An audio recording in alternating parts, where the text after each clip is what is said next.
এবং যদি আপনি কাজা আদায় করেন তাহলে তখন সুন্নত সহ পড়বেন নাকি সুন্নত বাদে শুধু ফরজ নামাজ পড়বেন?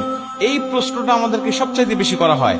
আমরা জানি পবিত্র কোরআন সূরা নিসার 103 নম্বর আয়াতের শেষের অংশে আল্লাহ পাক বলছেন, ইন্নাস সালাতা কানাত আলাল মুমিনিনা কিতাবাম মাওকুতা। আমি আল্লাহ তোমাদেরকে নির্দিষ্ট সময়েই নামাজকে ফরজ করেছি। নামাজ নির্দিষ্ট সময়ে ফরজ, কিন্তু আপনি নির্দিষ্ট সময় যদি না পড়তে পারেন কোনো জরুরতের ক্ষেত্রে, তাহলে আপনি কি করবেন? যেমন আমরা জানি ফজরের নামাজটা কখন পড়তে হয়? সুবে সাদিক থেকে সূর্য উদয় পর্যন্ত, এটুকু ফজরের নামাজের সময়। এর পরবর্তীতে পড়তে গেলে আপনি কাজা পড়তে হবে।